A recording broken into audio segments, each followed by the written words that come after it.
I'm Brandon from Keyrenter here. We're at a property in Lakewood. Tenant just moved out yesterday. I'm joined by Shamus here, our head of maintenance. And yeah, we're just talking through like what we look at once the tenant's moved out. Some of this is going to be related to security deposit, figuring out what we could charge for, what needs to be repaired there. But also just we're thinking about, we're going to be marketing this, getting another tenant in. So also just preparing a home to be marketable and that kind of thing too. So. Yeah. Shamus will walk us through some of what we're looking at here and different items that came to our attention. Yeah, so first we'll inspect the exterior, see how the condition is, see if it's well kept. We notice if the exterior is dirty, we're going to recommend power washing to kind of brighten it up. We'll also look at the condition of the entry, the door, the locks, the flooring to make sure there's no damage created by the tenant. And how we kind of figure that out is we have a move-in inspection and then we have a move-out. And what the property manager can do is do a side-by-side comparison with the move-out and the move-in. And they can compare what damage was occurred during the tenant lease. So yeah, then we'll walk in and we will view the condition of interior walls, ceiling, flooring.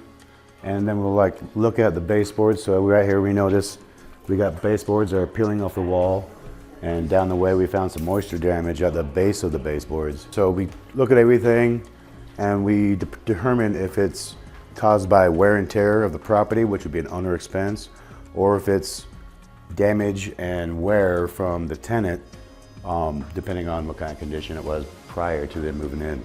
A couple things I would highlight in here, left the TV mounts, that's definitely a tenant charge. We want to take that off, make sure the paint looks good, patch holes. And something like this up here, we have a curtain rod that doesn't span the full length of the window, so we'll have to go review the move-in, see if that was something that they just put up there, or I can't imagine we put that up or left that up prior to them coming, but yeah, we'll check on things like that, and then we would want to just clean that all up. Yeah, so basically what we're looking for 3 signs, right? Health, safety, and habitability. So health and safety are the most key things that we always have to find, or if we find, they have to be addressed quickly. Habitability is, it should function this way, that's the way it was built, so we gotta make it back to that way so everything functions properly. So always look at the lighting, see if there's any burnout bulbs. That is a tenant responsibility. So if we do find it, it'll get charged back to the tenant's security deposit, and then they figure all that out with the property managers. And then we'll notice, like you see over here, we got a closet with a bifold door. It's completely off the track, but when you further inspect it, the base of it has a manufactured hole for the pin that sits in the track. Well, all that's damaged and broken, so there's no real way to repair the door, so we'll have to put an estimate in to replace it.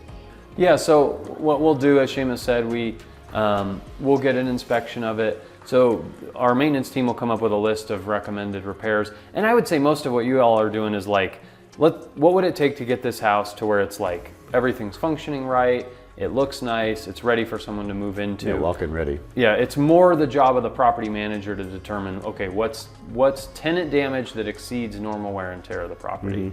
So it'd be the property manager, and some of that, there's a number of things that go into that. Some of it is reviewing the move-in inspection, seeing what condition was like before they moved in, and then also just making a judgment call on some useful life of certain things. So these doors are an example. If any of us who've lived with bifold doors know they're kind of unreliable. They're always falling off the track. Yep. So yeah, we'd have to look at how old is that? We probably can't replace that whole door and the whole system and charge the tenant for the whole thing. No. Maybe part of it or something like that, but yeah, that would be something the property manager will determine. And a lot of times we rely on our vendors too, or our maintenance team, of saying yeah, is this a common thing you see, or does it seem like this is a one-off that, someone must have really bumped it hard or something like that. But again, with these bifold doors as that example, we see that all the time, that these have kind of started to dilapidate at the bottom and it's not sitting on the track right anymore. Yeah, and Brandon's right. I mean, with the maintenance team and my technicians, after doing so many repetitive move-in, move-out inspections, we kind of get a good feel of what the tenant is creating and what is more of an owner responsibility. Owner, it's going to be wear and tear. If appliances go bad, that's on the owner. It's just items that get used and used constantly, and that's what they're made for. Like if you got a cabinet door, right, and it starts getting loose, it's just, it's supposed to function open and close. Yeah, we can make adjustments, we can tighten the hinges on it. But if the door's ripped off, that's probably not something that... Yeah, so then we'll have to go with the PM, put an estimate together, and then have them make that phone call with the owner or the investor to come up with a solution. And a lot of times there's going to be recommendations that are like, we don't have to do this, it works as it is, but there's probably something that just like it would show nice.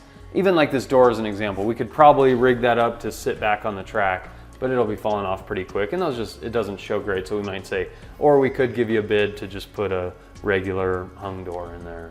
Yeah, and see, the thing is, we pride ourselves on quality control, at least my team. We want to make sure that we put out the best product, the best repairs or the replacements.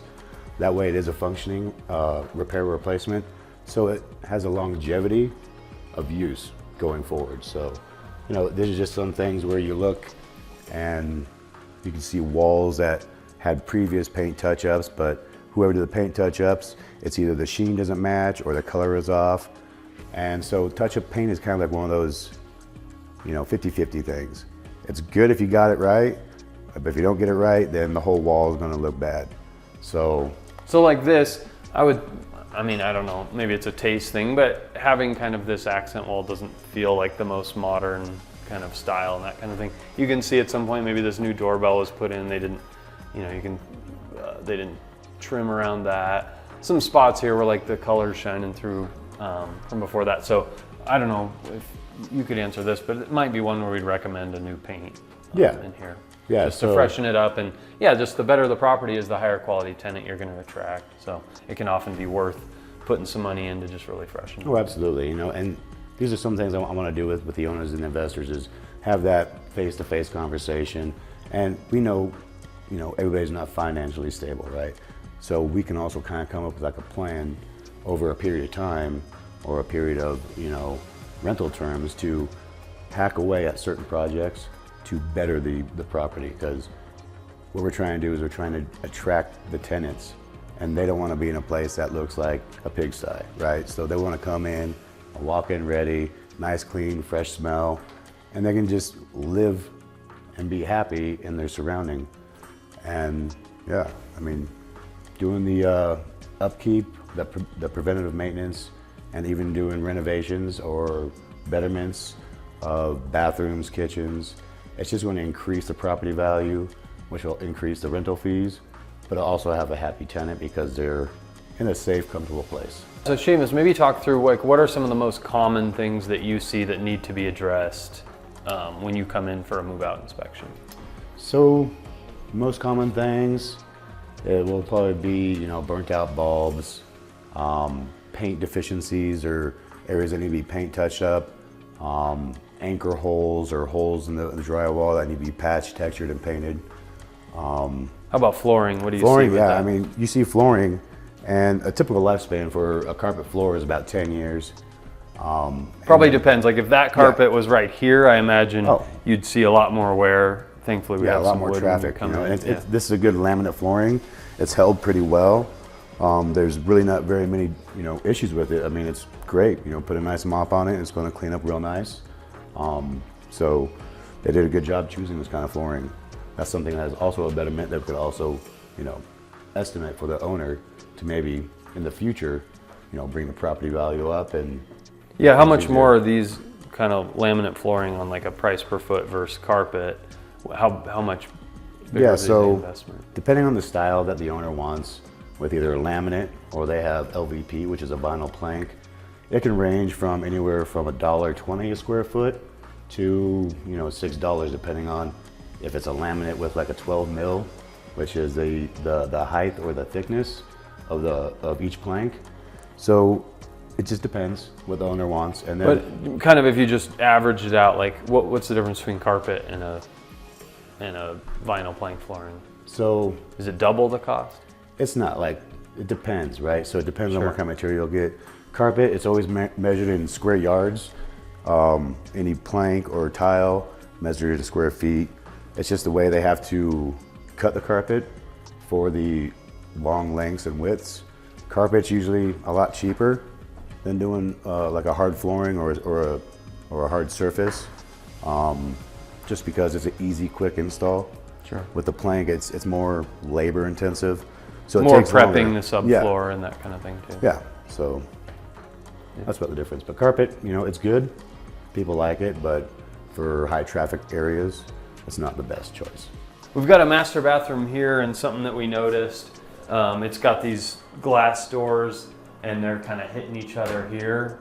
So you can see on like both sides of it have kind of fallen in a little bit at the top, like the seal maybe gave out or whatever's holding it back here. We also have this shower heads kind of unraveling and doesn't look very nice here. So those are things that can be tricky to understand, like who you're gonna, like, is that did the tenant misuse it somehow, or is it just stuff that's kind of wearing out? Any thoughts, Shamus, on when you see things like that, how you would think about when that? I walk the property or when one of my technicians walk the property, we'll, you know, assess this and see if we can make adjustments in the hinging here, or if it is actually pulling away, because you can kind of see some of the seal in this trim. Yeah. It's kind of pulling out, so we don't know if this is either pulled out or this is pulled out. Yeah. But we would note these things in either A, if the technician is skilled to do this kind of work, we would put them in charge of writing the estimate to do the repair, or we'll send it to a third-party vendor who is specialized just in, you know, installing glass shower doors. So, Sure. But yeah, like with a shower head, you know, we would definitely call that out. That's a major wear and tear. I believe that'd probably be an owner, just because it's habitable function, and everybody needs a shower head because it has to come with a property. So, yeah, that would be Probably just estimated. something that needs to be replaced. And Yeah. It looks older, I think. Yeah, So. you know, everything's wear and tear. So another thing I do, you may notice that all the cabinet doors are open in the kitchen. This is part of our inspection process. It's also to let us know the condition of the inside of the cabinets along with the outside. With me doing the inspection today, it's taking me a little longer because I've been kind of busy. But we want to make sure that these cabinets are clean, efficient, and the doors function properly. When I open up the sink over here, I find that there is a leak of some sort because the base of the cabinet has water damage. So in this situation, we would draw up an estimate so we can submit to the property manager to actually take that out and replace it with a new sink base. So it's very beneficial having the cabinets open, doing the inspection, because not just the exterior, but the interior is very important as well. You know, when I open the upper one up here, I find that this outlet is missing an outlet cover, which is kind of a hazard, so that's a safety concern. So these are things that we write up in our inspections and estimate and send to the property managers to have that discussion with the owners. You know, wear and tear is a natural thing, so that's what we kind of look for in other areas of the property. So yeah, we've mostly switched to doing only vacant showings. So rather than trying to get tenants in while we still have a tenant in here, there's just a lot of complications that can come with that. And so yeah, when we get in here, our goal is to turn this around as quickly as possible, get it ready to be able to open up showings. Then the calendar's open, the tenants will be able to see it for themselves in the exact condition that they'd be renting it in. Yeah, it's challenging when they see it with somebody else's stuff in here before it's been cleaned. There can be just a lot of like chance for miscommunications around what's going to be repaired, or what, you know, maybe they don't see things that are under rugs or couches or that kind of thing. So yeah, we've found it really helps to get the property vacant, get it in the condition that it's going to be, get any repairs done, and then yeah, we can get people in who are ready to move right away, ready to move forward. They've seen the place as it's going to be, and found a lot of success doing it that way. If you have any questions about any of this or our process here, or have an interest in our service, feel free to reach out to us. We'd love to talk to you, see if we can be a resource for you, and or help with managing your property.